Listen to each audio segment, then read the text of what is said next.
यहाँ पंथा विद्यते येनाय। ఓం శాంతి శాంతి శాంతి. సత్యార ప్రకాశం అధ్యాత్మ సత్సంగానికి వచ్చేసినటువంటి వారందరికీ నమస్తే, స్వాగతం, సుస్వాగతం.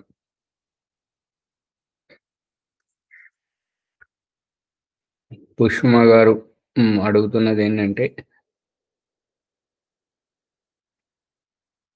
సత్యార్థ ప్రకాశంలో చెప్పిన దాని ప్రకారం సంస్కార విధి, సామాన్య ప్రకరణం, గృహాశ్రమ ప్రకరణములో వేదోక్త గృహ వాస్తు ప్రకారం ఇల్లు కట్టిన తర్వాత గృహప్రవేశం చేసేటప్పుడు ఓం అచ్యుతాయ భౌమాయ స్వాహ అనే గృహప్రవేశం చేసేటప్పుడు గుమ్మం ముందు ఒక ఆహుతి ఇవ్వడం జరిగింది. ఆ ఆహుతి బ్రాహ్మణ క్షత్రియుల వైశ్యుల ఇంటి నుంచి తీసుకొచ్చినటువంటి అగ్నిని ఇక్కడ ఆహుతి ఇవ్వడం జరుగుతుంటది. ఈ గృహం అనేటువంటిది ఒక యజ్ఞకుండం. గృహంలో ఉండేటువంటి వాళ్ళు ఒక సమిధ. ఆ గృహానికి వారసుడు బ్రాహ్మణ క్షత్రియుల వైశ్యుల ఇంటి నుంచి వచ్చినటువంటి సంతానం. దీని గురించి మనము 2-3 ఎపిసోడ్లు చేసుకొని ఉన్నాం. ఇప్పుడు వారు అడుగుతున్నది ఏంటంటే, వాళ్ళు విదేశీ ఆక్రమణ చేసి వచ్చినప్పుడు ఎవరికైతే వారసుడు ఉంటాడో వారి ఇంటి ముందు ఈ ఒక జెండా గద్దె, దాని యొక్క జెండా ఉంటుంటది. అయితే విదేశీ ఆక్రమణదారులు ఏంటంటే, వారసుడు ఉండకపోతే ఇది మాకు అధీనంగా ఉంటుంటది అని చెప్పేసి ఆ జెండాలను అన్నింటినీ తీసేశారు. ఎవరైతే ఎదురు తిరిగిన వాళ్ళందరినీ చంపేశారు. కాబట్టి ఆ జెండాలు పోయాయి, గద్దెలు ఉన్నాయి, దాంట్లో తులసి మొక్క పెట్టుకొని పూజిస్తున్నారు అన్న విషయం మొన్న చర్చించడం జరిగింది. దాన్ని బట్టి వారు ప్రశ్నించారు ఏంటంటే, తులసి పూజ, దాని గద్దె గురించి అయితే చెప్పారు. మరి వివాహం ఎందుకు చేస్తారు తులసి మొక్కకు అని అడుగుతున్నారు. ఇప్పుడు తులసి చెట్టుకు పత్తి వడికి దానికి చేసి యజ్ఞోపవీత సంస్కారం చేయడం, తులసికి పసుపు కుంకుమలు పెట్టడం, తులసికి కనకంబరాలు, ఇంకా మల్లె పువ్వులు పూజించడం, మరియు తులసికి దీపం పెట్టడం, ఇవన్నీ ఎందుకు చేస్తున్నారు అంటే, సంక్రాంతి పండుగకు ఈ ఇల్లంతా అలికి ముగ్గులు పెట్టి గొబ్బెమ్మలు పెట్టి ఇల్లంతా పండగలా ఉంటే పిల్లలు దాన్ని ఏది పట్టించుకోకుండా వాళ్ళు ఒక బొమ్మరిల్లు కట్టుకొని వాళ్ళు ఆడుకుంటుంటారు, వాళ్ళు పాలు పొంగించుకుంటారు. మరి వాళ్ళు ఎందుకు చేస్తున్నారంటే వాళ్ళకి అంతవరకే తెలుసు, వాళ్ళకు వాళ్ళ మనోరంజనమే తెలుసు. ఆ విధంగానే ఈ రకంగా చెట్టుకు పెళ్లిళ్ళు చేయడం, బొమ్మలకు పెళ్లిళ్ళు చేయడం, ఇది శాస్త్రీయ ఆధారం కాదు. దీనివల్ల మన మానవ జీవితానికి ఎటువంటి ఉపకారము లేదు. అందు గురించి అది అంతవరకే. వాళ్ళ మిడిమిడి జ్ఞానం వాళ్ళకు కనువిప్పు కలిగే వరకు వాళ్ళు చేస్తున్నారు, చేయనివ్వండి. మనం వద్దంటే వాళ్ళు ఊరుకునేవారు కాదు. మనం వద్దన్న దానికి వారికి అర్థమయ్యేది లేదు.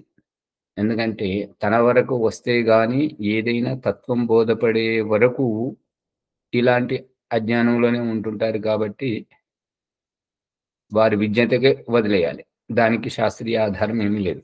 ఇక శాస్త్రీయ ఆధారం పక్కా ప్రమాణం కావాలి అంటే, తులసి చెట్టుకు తులసి పువ్వులు పూయించేటువంటి అభిప్రాయము వారికి నచ్చలేదు. వారికి కనకంబరాలు పూయించాలి. అంటే భగవంతుడికి బుద్ధి లేదు, భగవంతుడికి బుద్ధినిస్తున్నాము అనేటువంటిది.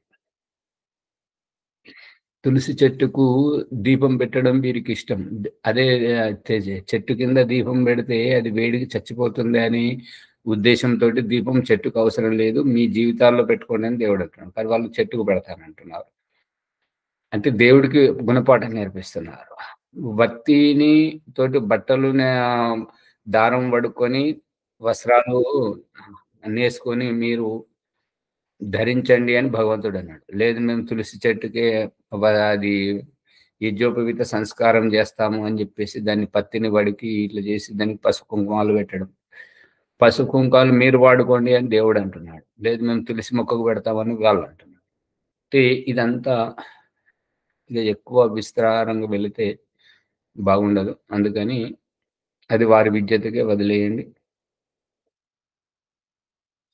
కాబట్టి అది సరైనటువంటిది కాదు. ఓం. మునిశేఖర్ గారు ఏదైనా ప్రశ్న ఎలా రాత్రి ఫోన్ చేశారు మరి? నమస్తే స్వామి. నమస్తే అండి. స్వామి రాత్రి కొంచెం లేట్ అయిందిలే స్వామి. చెప్పండి. స్వామి శ్వేత వరాహ కల్పం అంటే సంకల్పంలో మనం చెప్తాం కదా స్వామి. శ్వేత వరాహ కల్పం అనేటువంటిది భగవంతుడు నిరుక్తంలో ప్రమాణం ఉన్నది. ఆ నిరుక్తం ప్రకారం మరియు భగవంతుడు చూపిస్తున్న దాని ప్రకారం ఈ చీకటి అని ఆవరించి ఉన్నటువంటి ఈ యొక్క భూమండలం ప్రాణిజాతులనందరినీ కప్పినటువంటి ఈ చీకటిని ఉదయించేటువంటి సూర్యుడు కిరణాలను వెలువరిచి చీకటిని పెగిలించి బయటకొస్తున్నాడు. దాని యొక్క అభిప్రాయం, పంది తన ఆహారం గురించి కూరలను భూమిలోకి చొప్పించి ఆ దుంపలను తీసుకొని ఎట్లయితే తింటుంటదో, అదే విధంగా ఈ సూర్యుడు తెల్లటి వరాహం, ఆ వరాహం ఈ నల్లటి చీకటిని తన కిరణాలతో పెగిలించడం వల్ల శ్వేత వరాహ కల్పం, చీకటిగా ఆవరించిన దాన్ని ఈ యొక్క వరాహ రూపమైనటువంటి సూర్యుడు, తెల్ల సూర్యుడు కిరణాలు అనేటువంటి అతని కోరలతోటి చీకటిని పెకిలించి వెలుతురును వెదజల్లుతున్నాడు. కాబట్టి ఇక మీదట చీకటి ఉండదు, మొత్తం అంతా ప్రకాశమే ప్రకాశము అనేది అభిప్రాయం. పట్టుకున్నారా స్వామి? స్వామి స్వామి స్వామి అది నిరుక్తంలో ఇంతవరకు రాసింది. కల్పం అంటే ఇంకా సృష్టికి పేరు కదా స్వామి. అవును. ఇదివరకు అంధకారమయంగా ఉన్నటువంటి నా సతాసిత్ నా అసదాసిత్, సత్తు లేదు అసత్తు లేదు అనేటువంటి ప్రగాఢ అంధకారంలో ఉన్నటువంటి ఈ సృష్టిని సూర్యుడిని తయారు చేసి ఆవిష్కరించినప్పుడు ఆ సూర్యుడు ఈ భూమి తన చుట్టూ తాను తిరుగుతూ ఈ భూమిని తన చుట్టూ తిప్పుకుంటున్నప్పుడు ఈ యొక్క ఒకసారి చీకటి వస్తుంది, ఒకసారి వెలుతురు వస్తుంది. ఎప్పుడు చీకటి వస్తుంది అంటే సూర్యుని వైపు ఉన్నటువంటి భూభాగంలోనేమో దినం ఉంటుంది, సూర్యునికి విపరీత దిశలో ఉన్నటువంటి భూభాగంలోనే చీకటి ఉంటుంటది. అవే రాత్రింబవళ్ళు ఏ రకంగా నిరంతరంగా తిరుగుతూ ఉంటుంటాయి. ఈ యొక్క మనోరంజనాన్ని, ఆ సంధి కాలాన్ని, ఏదైతే చీకటి పోయి వెలుతురు వస్తూ ఉంటుంటదో దానిని శ్వేత వరాహ కల్పం అనడం జరుగుతుంది. ఓకే స్వామి. అయితే సంధికాల సమయాన్ని అట్లా తెలియజేయటమే ఆచార్యజీ. అమ్మగారు నిరంతరంగా సంధి, క్షణక్షణం సంధి జరుగుతుంది. క్షణక్షణము ఆ సూర్యుడు అనేటువంటి వాడు. ఇప్పుడు పిల్లలు ఆ టైర్ను కర్రతో కొట్టుకుంటా పరిగెత్తుకుంటా ఆడుకుంటారు చూడండి, ఆ రకంగా భగవంతుడు చూపిస్తున్నటువంటిది ఏంటంటే క్షణక్షణం జరుగుతున్నటువంటిది. ఇది ఎలా జరుగుతుంది అంటే సూర్యుని కిరణాలతో భూమి తిరుగుతుంది అనేటువంటిది ప్రాణిజాతుల యొక్క కాళ్ళను మనల్ని నడిపించి చూపిస్తున్నాడు కదా. మనల్ని నడిపిస్తున్నప్పుడు మన కాళ్ళు సూర్యుని యొక్క కిరణాలు, మన తల అనేటువంటిది సూర్యుని భాగం, సూర్యుని నుండి వచ్చినటువంటి కిరణాలతోటి ఈ రకంగా ఇప్పుడు అదే రహస్యాన్ని వాహనాల ఎక్సెల్లో పెట్టేసి దానికి పండ్లు పెట్టేసి ఆ పై అది చక్రాలను తిప్పించడం, నడిపించడం. అది అర్థమవుతుందా? ఆ రకంగా నిరంతరంగా సాగుతుంది. సరే, ఇప్పుడు మనం మన ప్రకరణంలోకి వెళితే సత్యాత ప్రకాశం 4వ సముల్లాసంలో ఉన్నాం. నమస్తే ఆచార్యజీ. సర్వేభ్యో నమః. నమస్తే అమ్మా. చెప్పండి అమ్మగారు. నమస్తే ఆచార్యజీ. సర్వేభ్యో నమో నమః ఆచార్యజీ. నమస్తే.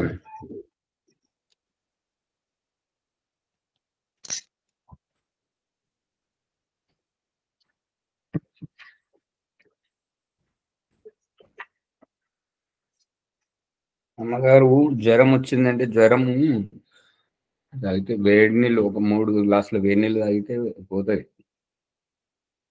తాగుతున్నా ఆచార్య, దగ్గు వస్తుంది. దగ్గు వస్తే పొడి దగ్గు వస్తేనేమో వేడి చేస్తున్నట్టుగా, దాంట్లో శ్లేష్మం వస్తేనేమో చలవ చేసినట్టుగా. అవును, అట్లనే వస్తుంది ఆచార్య. శ్లేష్మం వస్తేనేమో ఆ, వాము వేయించుకొని దవడకేసుకొని నములుతూ మింగాలి, దాంతో పోతుంటది. లేదంటే ఇంకా ఎక్కువ శాతం వస్తే వాసాహలేహ్యం అది వాడితే వెంటనే తగ్గిపోతుంటాయి. ఇది వేడి వల్ల వచ్చినటువంటి దగ్గు, వేడి చేస్తున్నది, నేను నీళ్లు తాగండి. ఏంది ఆచార్య? ఇది ఇప్పుడు మీరు దగ్గుతున్నటువంటిది వేడి వల్ల వచ్చినది. ఆహా, ఇది అదంటే మిరియాల రసం తాగండి, లేదంటే ఏదైనా వేడిగా రసం తాగాలి. ఆ. తరగ పదార్థం శరీరంలో ఒకటికి వెళ్ళాలి. ఈ తులసాకు మరగబెట్టి తాగొచ్చా ఆచార్య? తాగండి. తులసి ఆకు కానీ అది ఏమంటారు, నిమ్మగడ్డి అందుబాటులో ఉంటే నిమ్మగడ్డి, తులసి ఆకులు మరిగించుకొని తాగొచ్చు. నిమ్మగడ్డి అనేది తెలియదు ఆచార్య. అదే లెమన్ గ్రాస్ అంటారు కదా, ఇంగ్లీష్ లో లెమన్ గ్రాస్ అన్నది దానికి నిమ్మగడ్డి అని పేరు. లేదంటే ఆ అమృతధార ఉంటే వేడి నీళ్ళలో వేసుకొని తాగండి, సరిపోతుంది. అది లేదా ఆచార్య? పతంజలి షాప్ లో ఎక్కడైనా దొరుకుతుంది కదా దివ్యధార పేరుతో. అవును అవును, దివ్యధార అని ఉన్నది.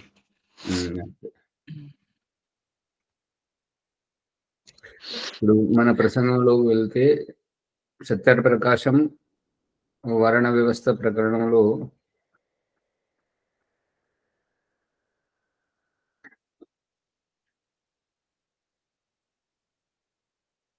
మాది విపరీతము, మీరు చెప్పినది విపరీతం కాదనుట ప్రమాణమేమి అని దయానంద సరస్వతిని ఎదురు ప్రశ్న వేస్తున్నాడు ప్రశ్నకర్త.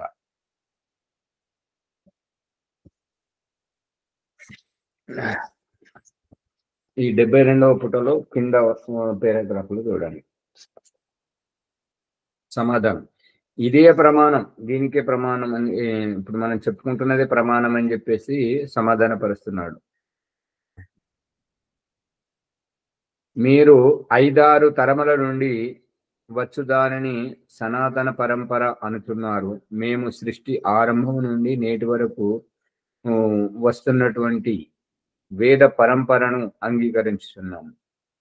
లోకమున తండ్రి శ్రేష్ఠుడైన పుత్రుడు దుష్టుడు, తండ్రి దుష్టుడైన పుత్రుడు శ్రేష్ఠుడు. కొందరి విషయమున పితాపుత్రులు ఇరువురు శ్రేష్ఠులు, లేక పితాపుత్రులు ఇరువురు దుష్టులు అగుట చూస్తున్నాం. కావున మీరు భ్రమలో పడుతున్నారు. చూడు మహారాజు మను ఏమనుచున్నాడు.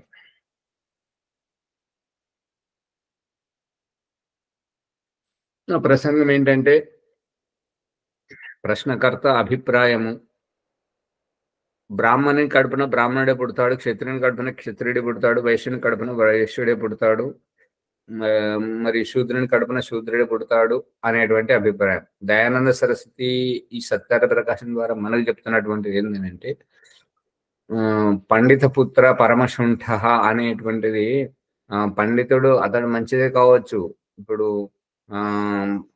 అతని సంతానం ఏంటంటే ఇక మూర్తి దేవుడు లేడు, దేవుడు ఎక్కడ గుడిలో లేడు, ఎక్కడ లేడు కాబట్టి అని చెప్పేసి గుడికి పోడు. ఇక యజ్ఞం దగ్గర అమ్మనాన్న చేస్తున్నారు కదా అని చెప్పేసి వదిలేసి బయట తిరుగుతుంటాడు. చివరికి వయసు వచ్చే వరకు అక్కడ ఆ పౌరాణికము మీద శ్రద్ధ ఉండదు, ఇటు యజ్ఞం మీద శ్రద్ధ ఉండకుండా ఎటు కాకుండా తిరుగుతాడు. అలా తిరిగినప్పుడు అతని నిజ జీవితంలో ఎవరెవరితోటైతే తారసపడుతుంటారో అటువంటి వారికి అతను ఏది సరిగా పోయేసరికి ఈ సామెత పుట్టుకొచ్చింది, పండిత పుత్ర పరమశుంఠ అనేటువంటిది. కానీ ఇప్పుడు ఏదైనా సంస్కారం చేయాలి అని అన్నప్పుడు మరి పండితుని పిలవాలి కదా అని అంటే మరి ఆ తండ్రి ముసలివాడైపోయాడు, అతను మరి బయటకు వెళ్ళలేకపోతున్నాడు, ఇప్పుడు అతను కొడుకు వస్తున్నాడు అంటే మరి అతనికి ఏం తెలివితేటలు లేవు కదా అని అంటే అతడు బ్రాహ్మణుడు అంటారు. ఈ ఆర్య సమాజకులు అనేటువంటి వాళ్ళు నితాంత అజ్ఞానంలో ఉన్నటువంటి వాళ్ళు ఏమంటారంటే ఈ జన్మన బ్రాహ్మణుడు అంటారన్నమాట. ఎవరైతే వేదం చదువుతున్న వారు, యజ్ఞం చేస్తున్నటువంటి వారు, ధ్యానం చేస్తున్న వారిని, బ్రహ్మతత్వాన్ని ఎరుగుతున్నటువంటి వారిని బ్రాహ్మణులుగా ఎంచకుండా అతన్ని ఆ కులంలో పుట్టినటువంటి వారిని, అతని కడుపులో పుట్టినటువంటి వాడిని బ్రాహ్మణుడు అని అంటుంటారు. వీళ్ళంతా ఈ ప్రశ్నకర్త యొక్క మనోభావాలతో ఏకీభవిస్తున్నటువంటి వారే. దయానంద సరస్వతి చెప్తున్నటువంటిది ఏంటంటే శరీరంకు కాదు, గుణములకు విలువనివ్వాలి, తెలివితేటలకు విలువనివ్వాలి, ప్రతిభలకు విలువనివ్వాలి, జ్ఞానానికి విలువనివ్వాలి అని దయానంద సరస్వతి చెప్తున్నారు. ఇంకా ఎవరైతే బ్రాహ్మణులు ఇట్లా చేస్తారు, ఆర్య సమాజంలో ఇట్లా చేస్తాము అని అంటే ఈ బ్రాహ్మణులు అనే భాష ఎవరికి పట్లనైతే వాడుతున్నారో ఆ వాడేటువంటి వాళ్ళు అజ్ఞానంలో ఉండి వాళ్ళకు విలువనిస్తున్నారు. జన్మజాతి బ్రాహ్మణులకు విలువనిస్తున్నారు. దయానంద సరస్వతి ఏమంటున్నాడంటే నువ్వు మంచి గుణకర్మ స్వభావాలతోటి నువ్వు వేదం చదువు, నువ్వు యజ్ఞం చెయ్యి, నువ్వు ధ్యానం చెయ్యి, నువ్వు పరమాత్మను తెలుసుకో, నిన్ను నీవు ఉద్ధరించుకో, ఈ రకంగా బ్రహ్మతత్వం ఎరిగినటువంటి వారిని బ్రాహ్మణులు అని చెప్పేసి దయానంద సరస్వతి చెప్తున్నాడు. ఇది ప్రసంగం. పట్టుకుంటున్నారా?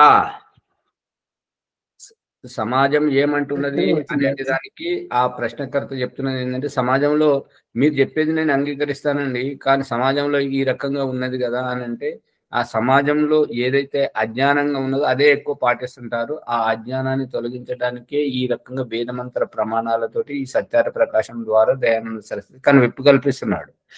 అయితే ఈ కనువిప్పు కల్పిస్తూ ప్రశ్నకర్తను ఏమని ప్రశ్నించాడు అని అంటే మీరు చెప్తున్నారు సరే, మరి లోకంలో వాళ్ళు అంటున్నారు కదా అని చెప్పేసి వాళ్ళని ప్రమాణంగా తీసుకుంటే దానికి ప్రమాణం ఏమంటే ఇప్పుడు ఆ ప్రశ్నకర్త దయానంద సరస్వతిని ప్రమాణం అడుగుతున్నాడు ఏంటంటే మీరు చెప్తున్నది ఎంతవరకు ప్రమాణం అని అంటే అప్పుడు దయానంద సరస్వతి ఏమన్నాడంటే మీరు ఎవరైతే లోకులు సమాజంలో ఏదైతే సనాతనం అని అంటున్నారో ఇది 4-5 తరములు 4-5 పీఢీలు మాత్రమే, వంశ పరంపర అనుసారంగా 4-5 తరాల వారు మాత్రమే ఆ రకంగా వ్యవహరిస్తున్నారు, దానినే సనాతనం అంటున్నారు. కానీ ఇప్పుడు అంటే దయానంద సరస్వతి ఏమంటున్నారంటే మేము సృష్టి ఆరంభంలో భగవంతుడు మానవాళికి అందరికీ వేదములను ఉపదేశించాడు కాబట్టి ఆ వేదములు ఇప్పటి వరకు కొనసాగుతున్నాయి కాబట్టి ఇది భగవంతుని ఆజ్ఞగా మేము పాటిస్తున్నాము. ఇది ప్రామాణికమైనటువంటిది. ఈ 197 కోట్ల సంవత్సరాల నుంచి ఈ యొక్క నిరంతరంగా వేద పరంపర ఏదైతే నడుస్తున్నదో దీనికి ప్రామాణికత ఉంది, ఎందుకంటే దీనికి ప్రాచీనత ఉంది, మరి దేవుని యొక్క సంబంధం ఉంది. మరి మీరు చెప్తున్నటువంటిది కేవలం లోకులు అంటే నిన్న లేనటువంటి వారు ఇవాళ ఉన్నటువంటి వారు, రేపు ఉంటారో లేరో తెలియనటువంటి వారు చెప్తున్నటువంటిది మీరు నమ్ముతున్నారు అని దయానంద సరస్వతి ఆ ప్రశ్నకర్త యొక్క అభిప్రాయాన్ని ఖండిస్తున్నాడు. ఆ తర్వాత చూడండి 73వ పుటలో మనుస్మృతి యొక్క ప్రమాణం. ఏనాస్య పితరో యాత ఏన యాతాః పితామహః తేన యాయాత్ సతాం మార్గం తేన గచ్చన్ నా రిష్యతే. మనుస్మృతి 4వ అధ్యాయము 178వ శ్లోకం.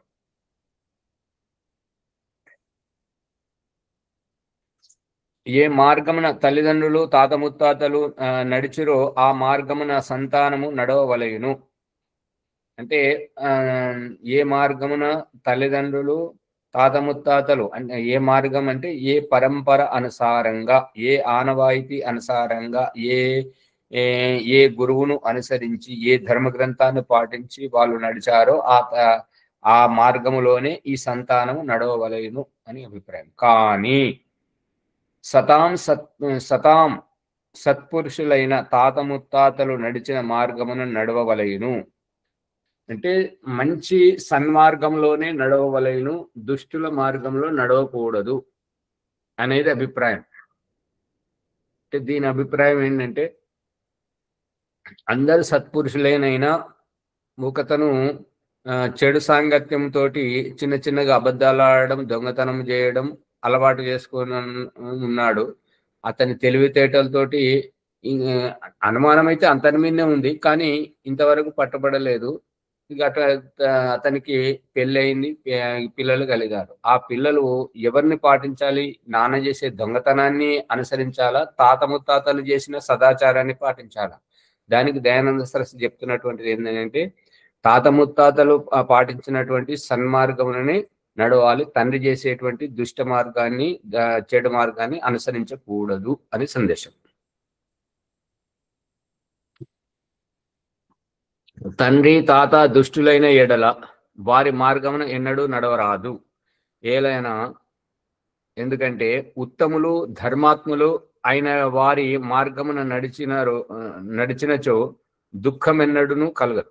ఉత్తములు నడిచినటువంటి, ధర్మాత్ములు నడిచినటువంటి మార్గంలో దుఃఖం ఎన్నటికీ కలగదు. దీనిని అంగీకరించవా లేదా అని చెప్పేసి ప్రశ్నకర్తను ప్రశ్నిస్తే అతను అంటున్నాడు, ప్రశ్నకర్త అవునవును అంగీకరించను.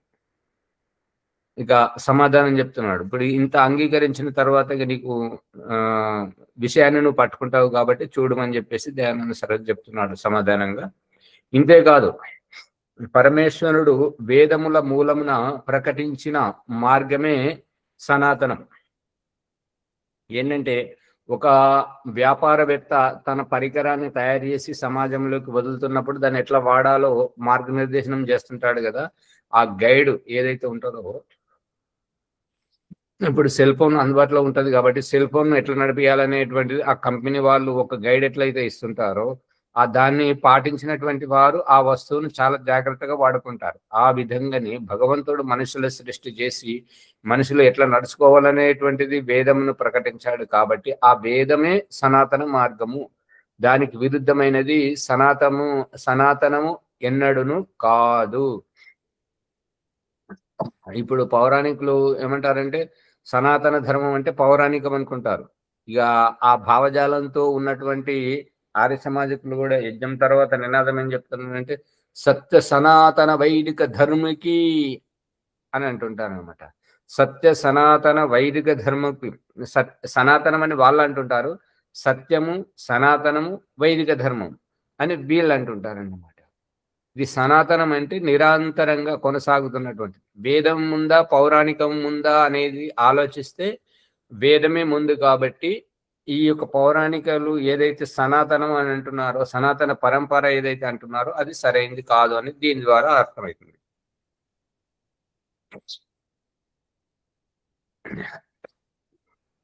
అట్లే ఎల్లరూ అంగీకరింపవలెనా అనేటువంటిది దయానంద సరస్వతి ప్రశ్న వేసి దానికి సమాధానం చెప్తున్నాడు. ఏమని అంటే అంగీకరించాలా లేదా, దానికి సమాధానం చెప్తున్నానంటే అవశ్యంగా అంగీకరించవలేను. ఏం అంగీకరించాలి అంటే వేదముని అంగీకరించాలని. అట్లు అంగీకరింపని వాని ఎవరైతే అంగీకరించారో, వేదమును అంగీకరించకుండా ఈ మతములు, ఈ గురువులు, ఈ సంప్రదాయాలు ఎవరైతే కొనసాగిస్తున్నారో అటువంటి వారికి చెప్పండి ఏమనంటే, తండ్రి దరిద్రుడై అతని పుత్రుడొకడు ధనాఢ్యుడైనట్టయితే తండ్రికి గల దారిద్ర్యమును అభిమానించి ధనమును పారవేయవాలైనా. ఎందుకంటే తండ్రి దరిద్రుడే కాబట్టి కొడుకు కూడా దరిద్రుడే కావాలి. ఇప్పుడు తండ్రి ముత్తాతలు ఎవరు? ఇప్పుడు ద్రౌపది ముర్ము గారు కానీ, కేఆర్ నారాయణన్ కానీ, అబ్దుల్ కలాం గారు కానీ వారి వంశంలో ఎవరునూ రాష్ట్రమును పరిపాలించలేదు. అటువంటిప్పుడు వారికి అధికారం వస్తే దాన్ని వదిలేయాలా, అధికారాన్ని చేపట్టాలా? అది వాళ్ళను ఆలోచించుకోమని చెప్పండి.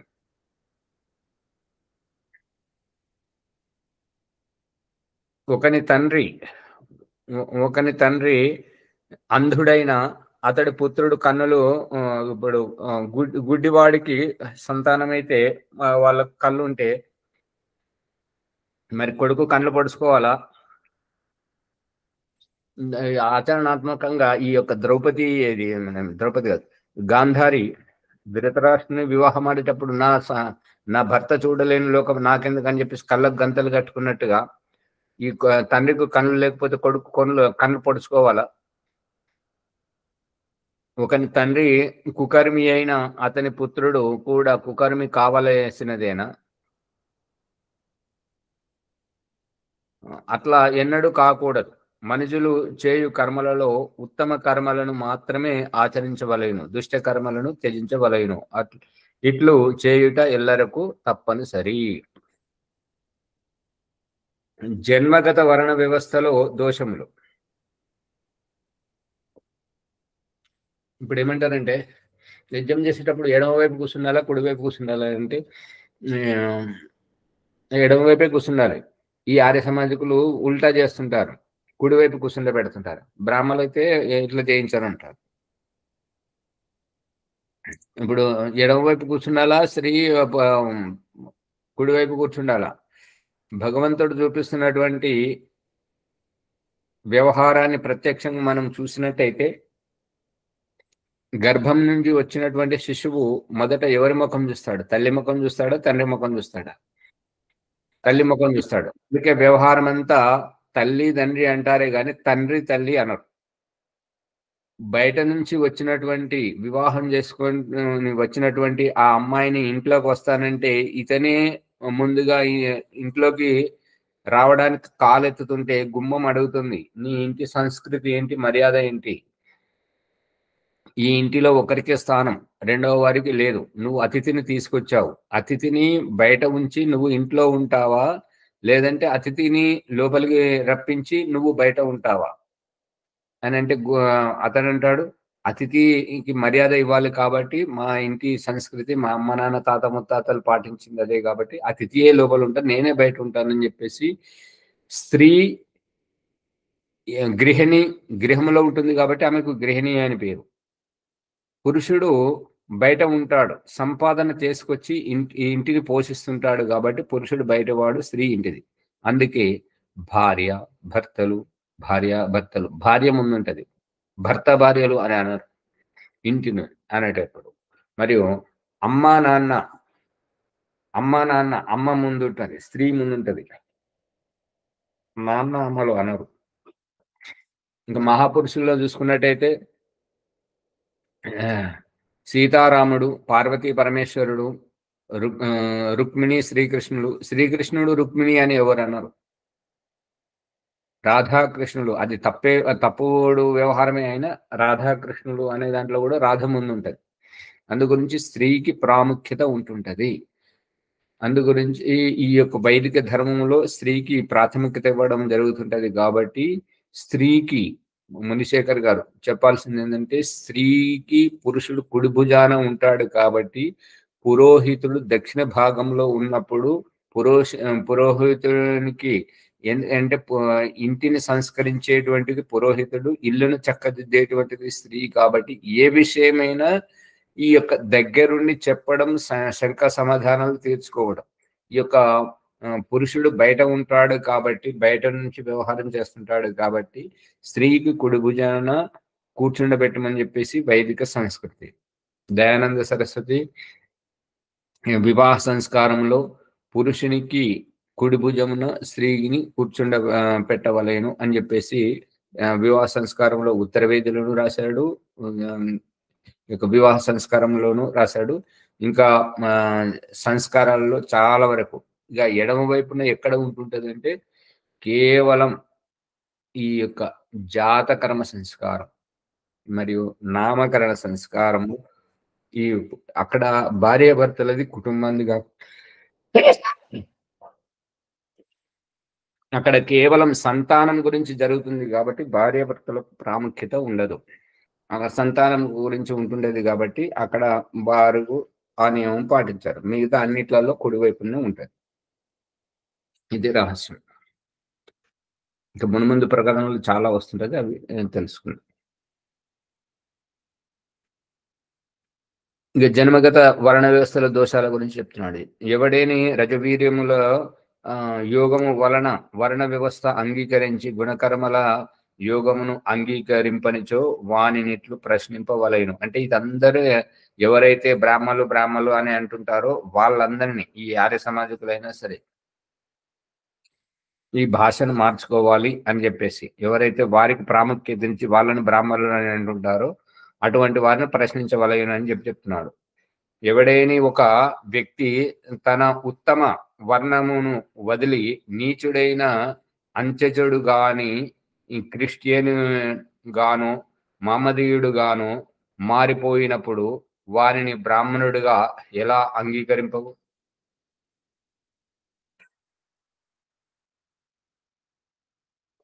ఇప్పుడు మతాలు మారుతున్నారు కదా, మతాలు మారుతున్నప్పుడు బ్రాహ్మణుని కొడుకైనా సరే క్రిస్టియన్ గా మారినప్పుడు, అతను పాస్టర్ గా ఉన్నప్పుడు, మహమ్మదీయుడిగా ఉన్నప్పుడు, అతడు నమాజు చదువుతున్నప్పుడు అతని బ్రాహ్మణుడు ఎందుకంటే తండ్రి బ్రాహ్మణుడే, తాత ముత్తాతలు బ్రాహ్మణుడే, వాళ్ళ ఇంట్లో అన్ని ఆచారాలు వైదికంగానే జరిగేవి. కానీ దుష్ట సాంగత్యం వల్ల ఏదో కారణంగా కొడుకు క్రిస్టియన్ గాను ముస్లిం గాను మారినప్పుడు మరి అతని బ్రాహ్మణుడని ఎందుకను అంటే ఇక్కడనేమో గుణకర్మ స్వభావాలు. అదే మన ఇంట్లోకి వచ్చినప్పుడు వాళ్ళు పౌరాణికులు వచ్చినప్పుడు మాత్రం వాళ్ళని బ్రాహ్మణులు అని అంటుంటావు. ఎందుకు పట్టుకుంటున్నారా లేదా?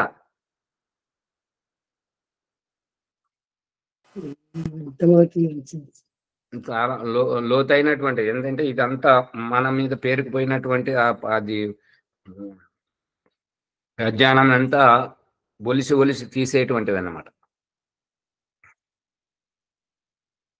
దీనికి సమాధానముగా అతడు బ్రాహ్మణ కర్మలను విడిచిపెట్టినాడు, ఇతర మతాలను స్వీకరించాడు కాబట్టి బ్రాహ్మణ కర్మలను విడిచిపెట్టాడు. కానీ ఉంటున్నది మాత్రం అతనికి మీ తండ్రి ఎవరు అంటే మాత్రం బ్రాహ్మణుడి పేరే చెప్పాల్సి వస్తుంటది. మీ గోత్రం ఏంటంటే బ్రాహ్మణ గోత్రమే చెప్పాల్సి వస్తుంటది. కానీ ఇప్పుడు క్రిస్టియన్ గా ముస్లిం గా ఉండి మత ప్రచారం చేస్తున్నాడు, ఇతర నీచ కర్మలు ఒనర్చుచున్నాడు. ముస్లిం కాబట్టి హలాల్ చేస్తున్నాడు, మాంసం తింటున్నాడు. క్రిస్టియన్ కాబట్టి ఇక పసుపు కుంకుమాలు తీసేసి తెల్లని వస్త్రం మరియమ్మలాగా స్త్రీలను ఆ రకంగా మతం మారుస్తున్నాడు. ఆ రకంగా దేవీ దేవతలను నిందిస్తున్నాడు. కావున అతడు బ్రాహ్మణుడు కాడు అనియే కదా చెప్పుదువు. ఎందుకంటే ప్రత్యక్షంగా చూస్తున్నావు కదా, అందు గురించే ఇతడు బ్రాహ్మణుడు కాదని ప్రమాణం చూపిస్తున్నావు కదా. మరి ఆ యొక్క పౌరాణికుడైనటువంటి అతడు వచ్చి ఇంటికి వచ్చి సత్యనారాయణ వ్రతం చేస్తున్నప్పుడు అతను బ్రాహ్మణుడని ఎలా అంటున్నావు? వాడు అతను ఆ వచ్చిన అతను ఆ పౌరాణికతనే చెప్తున్నాడు కానీ నిరాకార పరమేశ్వరుని గురించి చెప్పట్లేదు కదా. అతడు సత్య స్వరూపుని గురించి, సచ్చిదానంద స్వరూపుని గురించి చెప్పట్లేదు కదా. మరి అతని బ్రాహ్మణుని ఎలా అంటావు అని దయానంద సరస్వతి అభిప్రాయం.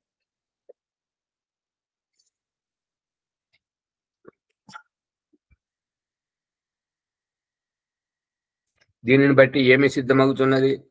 బ్రాహ్మణాదులను ఉత్తమ కర్మల ఆచరించువాడు బ్రాహ్మణుడు అనియే కదా. అంటే ఇప్పుడు ఎవరైతే వేదమును చదువుతున్నారో, ఎవరైతే వేదమును అనుసరిస్తున్నారో, ఎవరైతే వేదము చెప్పినటువంటి వైదిక మార్గంలో నడుస్తున్నారో, అగ్నిహోత్రం చేస్తున్నారు, భగవంతుని ఉపాసన చేస్తున్నారు, సంధ్యా ధ్యానం చేస్తున్నారు, వీరు బ్రాహ్మణులు. బ్రహ్మతత్వం తెలుసుకుంటున్నారు, బ్రహ్మతత్వం గురించి ప్రయత్నిస్తున్నారు, జీవితాన్ని ఆ విధంగా కొనసాగిస్తున్నారు కాబట్టి వీరు బ్రాహ్మణులు.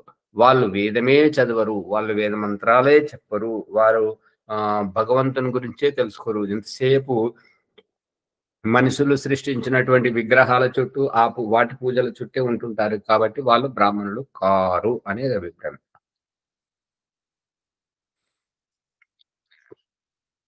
ఉత్తమ వర్ణుల గుణకర్మ స్వభావముల అలవర్చుకొనిన వారిని ఉత్తమ వర్ణము నందును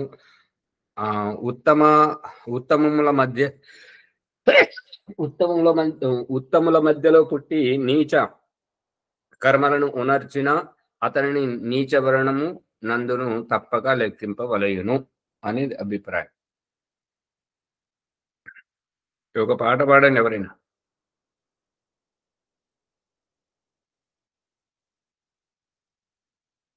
ప్రకరణము వేరే మంచిది వస్తున్నది కాబట్టి సమయం అయిపోయింది. నమస్తే ఆచార్య. అమ్మా చెప్పండి. గుడులలో పూజారులు అంటారు కదా ఆచార్య, వేద మంత్రాలతో విగ్రహారాధన చేస్తున్నాము, పూజ చేస్తున్నాము అని చెప్పేసి. చెప్పండి. అదే ఆచార్య వాళ్ళు ఆమ్, చెప్తారు కదా, వేద మంత్రాలతో మేము చేస్తున్నాము, అవి వేద మంత్రాలు కాదు అని ఎలా అంటారు అని అడగొచ్చు కదా ఆచార్య వాళ్ళు. అడగొచ్చు కాదు, ఏ వేదములు ఉన్నవి తీసి చూపించండి, ఏ వేదములో ఉన్నవి తీసి చూపించండి, అంతే. వేద ప్రమాణం అడగరు ఆచార్య. హా, వాళ్ళు చెప్పిందే వేదం అంతే తప్ప ఆ, వేదం వాళ్ళు చెప్పరు. వాళ్ళు చెప్పరు. శ్రీశూద్రం నాధీయతాన్ని పాటించేటువంటి వాళ్ళు గుడులలో వేద మంత్రాలు చదవరు. ఇది శుక్లాంబరధరం ఓం విష్ణు. ఆచార్య, ఇది సహస్ర శీర్ష పురుష సహస్రాక్ష సహస్రపాత అనే మంత్రాన్ని అభిషేకం చేసుకుంటూ చదువుతారు ఆచార్య. అంటే ఇప్పుడు వాళ్ళకు కొంతమంది చదువుతున్నారు, మార్పు వస్తుంది కదా, ఆ, చదవాల్సి వస్తున్నది. అయితే శివరాత్రి నాడు ఆచార్య గుళ్ళే ల్యాప్టాప్ పెట్టుకొని ఇది చదువుతారు, శయన మంత్రాలు. ఆ లింగానికి మొక్కుకుంటూ ఛాతికి హృదయానికి అతుక్కుంటారు. ఇక ఇప్పుడు అట్లా చేపిస్తారు ఆచార్య, చెప్పాల్సి వస్తుంది కదా. వాళ్ళు చెప్తున్నారు అది. వాళ్ళు ఎందుకు చెప్తున్నారు అని అంటే, వీళ్ళు వేద మంత్రాలు చెప్పరు అనేటువంటిది గట్టిగా ఎక్కడో వాళ్లకు తారసపడ్డట్టున్నారు. అది నిరూపించి చూపించడానికే ఈ యొక్క సహస్ర శీర్ష పురుష అనేటువంటిది పురుష సూక్తాన్ని చదువుతూ ఈ యొక్క రుద్రయాగాన్ని చేస్తూ వేద మంత్రాలు ఇప్పుడు చదువుతున్నారు. ఎందుకు? అవునా సార్? వాళ్ళ పౌరాణికత చెల్లట్లేదు కాబట్టి వాళ్ళ పొట్టబోసుకోవడానికి ఇప్పుడు చెప్పాల్సి వస్తుంది. చెప్తున్నారు కాబట్టి మంచిదే. ఇక చెప్తూ వాళ్ళు ఆచరణ విగ్రహానికి, శివలింగానికి, రామునికి, సాయిబాబాకు చేయడం అది వ్యవహారం సరైనది కాదు. అదే చేస్తున్నారు అట్లాంటి. ఇప్పుడు చెప్పేదొకటి చేసేదొకటి, అది సరైనది కాదు. అందు గురించి అది పాటించాల్సిన పని లేదు.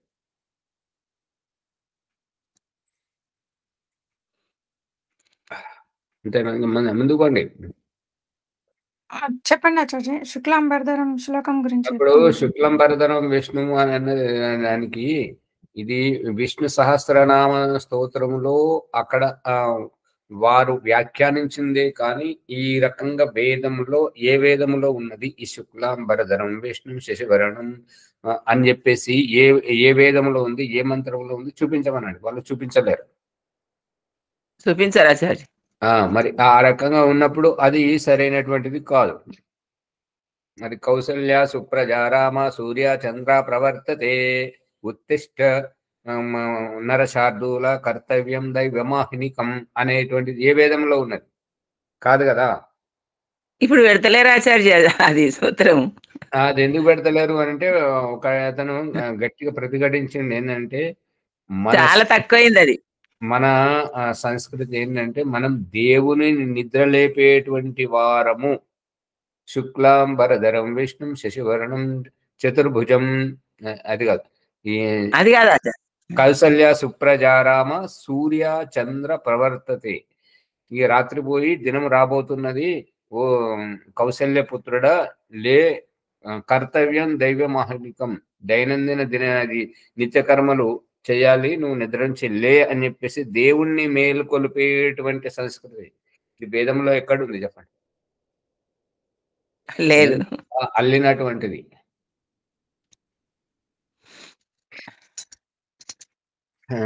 పురాణాలలో పెట్టుకున్నారేమో ఆచార్య. ఇక అది నడుస్తున్నది. వాళ్ళది విడిచిపెట్టి ఒక పాట అయినా పాడండి, లేదంటే ముందుకైనా తీసుకెళ్ళండి.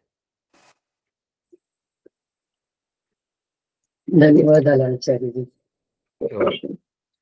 వాళ్ళు మనం సత్యార్థ ప్రకాశం ఆధ్యాత్మిక సత్సంగంలో వర్ణ వ్యవస్థ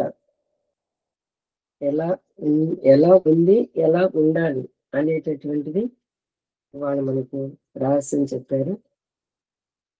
ఉన్నది అనేటువంటి బ్రాహ్మణ వంశంలో పుట్టినంత మాత్రమే కాదు, ఈ రజవేద సంయోగంతో వచ్చినటువంటి ఈ దేహానికి కాదు, గుణకర్మ స్వభావాన్ని తీసుకోవాలి.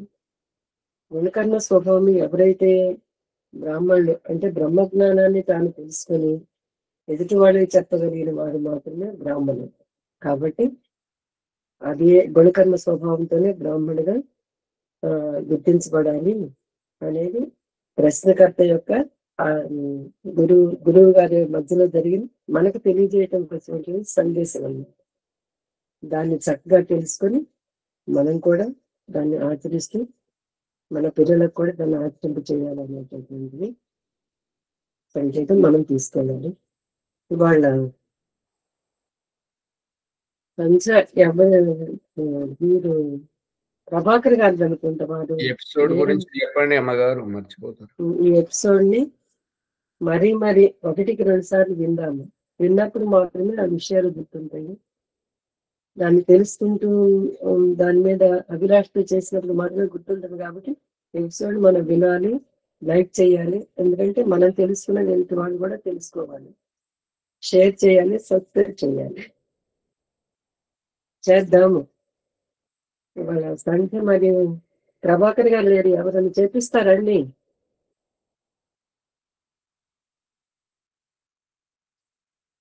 బాలరాజు గారు చేపిస్తారా? భీమరావు గారు కానీ ఎవరైనా చేయించండి. లేకపోతే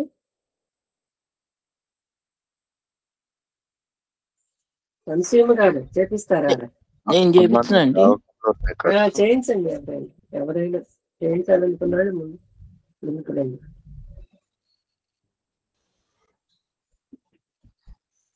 బాలరాజు గారు చేయిస్తారా? చేయిస్తాం. చేయించండి. చేయించు.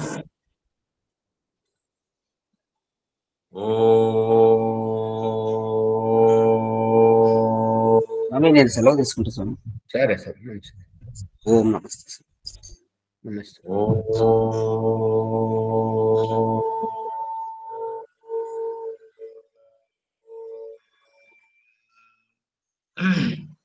ఓం అమృతోపస్తరణమసి స్వాహ.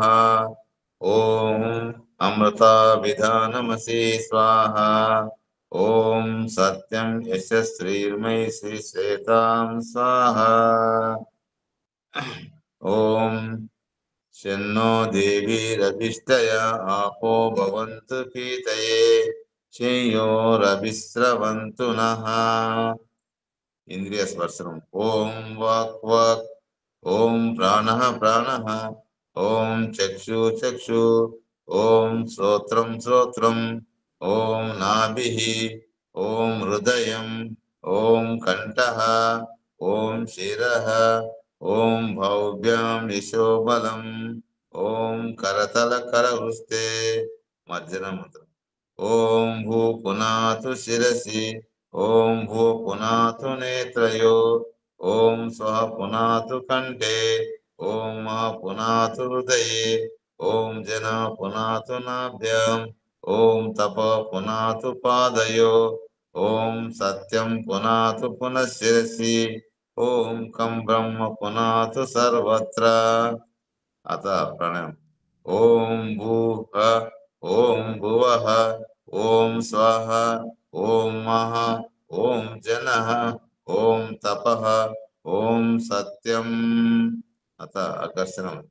ఓం ఋతం చ సత్యం చ విబ్దా తపసో దజాయత. రాత్రో తతో రాత్రాజాయత. తతః సముద్రో వర్ణవః. సముద్రాదర్ణవాదది సంవత్సరో అజాయత. అహోరాత్రాని విదదాది తస్య మిషతో వసి. సూర్యచంద్రమసౌ ధాత యథా పూర్వమకల్పయత్. దివం చ పృథివీం చ అంతరిక్షం మదో స్వః. ఓం శన్నో దేవీరభిష్టయ ఆపో భవంతు పీతయే శ్రేయోరభిస్రవంతు నః. ఓం ప్రాచీదిగగ్నిరధిపతి రచితో రక్షితాదిత్య ఇషవః. తేభ్యో నమో ధిపతిభ్యో నమో రక్షితృభ్యో నమ యశభ్యో నమ ఏభ్యో అస్తు. యో ఆస్మాన్ ద్వేష్టియం వయం దిస్మస్తం ఊజంబే దద్మః.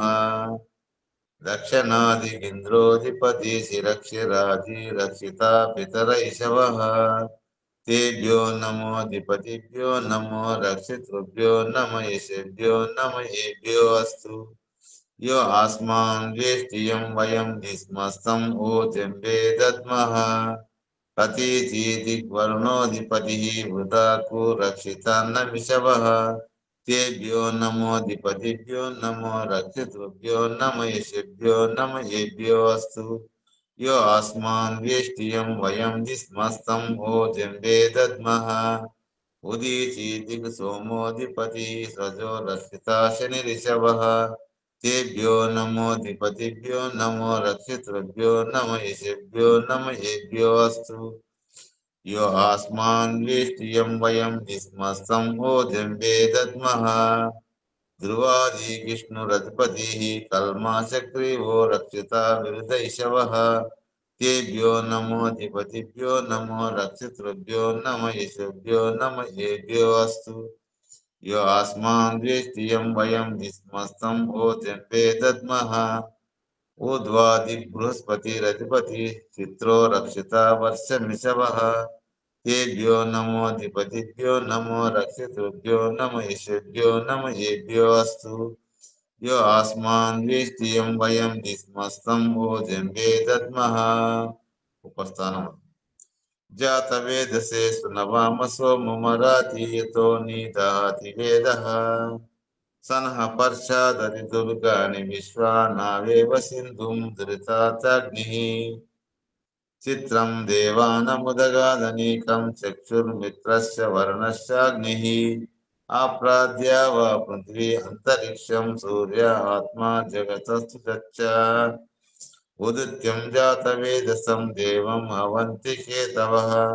दृशे विश्वाय सूर्यम् उद्वयं तमसस्परिश्वा पश्यन्त उत्तरं देवं देवत्रा सूर्यमगन्मज्योतिरुत्तमम्। तच्चक्षुर्देवहितं पुरसा शुक्रमुच्चरत्। पश्येम शरदाः शतं जीवेम शरदाः शतं तृणयाम शरदाः शतं प्रब्रवाम शरदाः शतमादीनः। श्याम शरदाः शतं भूयश्च शरदा शतात्। ॐ शन्नो देवीरभिष्टया आपो भवन्तु पीतये शय्यो रविस्रवन्तु नः। ॐ भूर्भुवस्वः तत्सवितुर्वरेण्यं भर्गो देवस्य धीमहि धियो यो न प्रचोदयात्। ఓ దయానిధి అయిన పరమేశ్వర, మీ కృప వలన ఈ జపోపాసన వంటి కర్మలను చేసి మేము మా ధర్మార్థ కామ మోక్షముల సిద్ధి సత్వరం ప్రార్థించుగాక. నమస్కారం. ఓం నమ శంభవాయ చ మయోభవాయ చ నమ శంకరాయ చ మయస్కరాయ చ నమ శివాయ చ శివతరాయ చ. ఓం శన్నో దేవీరభిష్టయా आपो भवन्तु पीतये शय्यो रविस्रवन्तु नः. शांति पठम्. ओम जो शांति अंतरिक्षं शांति पृथ्वी शांतिरापो शांति औषधे शांति वनस्पते शांति विश्वे देव शांति ब्रह्म शांति सर्वं शांति शांतिरेव शांति साम शांतिरेहि. ओम शांति शांति शांति. ओम नमस्कार. ధన్యవాదాలండి ఓం నమస్తే అండి, ధన్యవాదాలు. నమస్తే ఆచార్య, సర్వేభ్యో నమో నమః. నమస్తే ఆచార్య, సర్వేభ్యో ఓం నమః. నమస్తే ఆచార్య, సర్వేభ్యో నమో నమః. నమస్తే. ఓం నమస్తే ఆచార్య, సర్వేభ్యో నమః. నమస్తే.